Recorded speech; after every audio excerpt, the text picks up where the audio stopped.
Sonny knocked once, opened the front door, and didn't manage to get 2 steps into the chaos before Connie, screaming his name, leapt into his arms. Her bright yellow dress was scuffed and darkened where she must have gone down hard on her knees. Strands of silky dark hair, freed from the constraints of 2 bright red bow-tie barrettes, whipped over her face. Behind Sonny, Tom closed the front door on an autumn breeze that picked up leaves and garbage off Arthur Avenue and swept them down Hughes and past the front steps of the Corleone home, where Fat Bobby Altieri and Johnny LaSala, a couple of ex-boxers from Brooklyn, stood atop the stoop smoking cigarettes and talking about the Giants. Connie wrapped her little girl's skinny arms around Sonny's neck and planted a loud, wet kiss on his cheek. Michael jumped up from the game of checkers he was playing with Paulie Gatto, and Fredo came tearing in from the kitchen, and then everyone in the apartment, and there was a crowd this Sunday afternoon, seemed all at once to recognize Sonny and Tom's arrival as a roar of loud greetings was shouted through the rooms.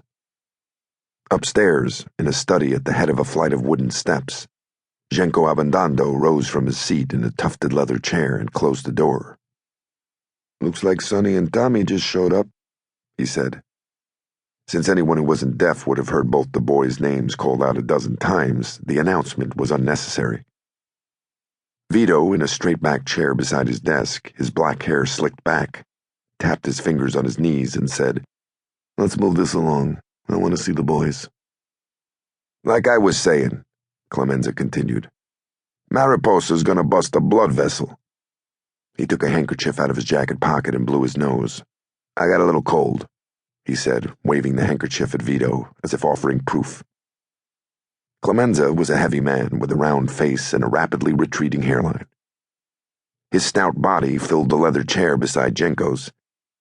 Between them was a table with a bottle of anisette and 2 glasses. Tessio, the 4th man in the room, was standing in front of a window seat that looked out across Hughes Avenue. "Emilio sent one of his boys to see me," he said. Clemenza said, "Me too." Vito looked surprised. "Emilio Barzini thinks we're hijacking his whiskey?"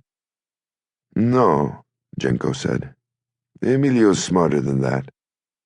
Mariposa thinks we're jacking his whiskey, and Emilio thinks maybe we might know who is." Vito ran the back of his fingers along his jaw. "How does a man so stupid," he said, meaning Giuseppe Mariposa, "rise to such heights?" "He's got Emilio working for him," Tessio said. "That helps." Clemenza added, "He's got the Barzini brothers, the Rosato brothers, Tomasino Cinquemani, Frankie Pentangeli, Maron, his capos." Clemenza waved his fingers, meaning Mariposa's capos were tough guys. Vito reached for the glass of yellow strega on his desk. He took a sip and put the glass down. "This man," he said, "he's friends with the Chicago outfit. He has the Tattaglia family in his pocket. He's got politicians and business leaders behind him." Vito opened his hands to his friends. "Why would I make such a man my enemy by stealing a few dollars from him?" Tessio added, "He's personal friends with Capone. They go way back." Clemenza said, "Frank Nitty's running Chicago now." "Nitty thinks he's running Chicago," Genco said. "Rika's the one calling the shots since Capone's in the big house." Vito sighed loudly, and the 3 men in front of him were instantly quiet. At 41, Vito still retained much of his youth. His dark hair and muscular chest and arms, his olive skin that remained unmarred by lines and wrinkles. Though roughly the same age as Clemenza and Genco, Vito looked younger than both, and much younger than Tessio, who had been born looking like an old man. "Genco," he said, "consigliere, is it possible he's this stupido?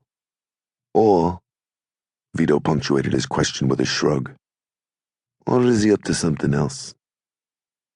Genco considered the possibility.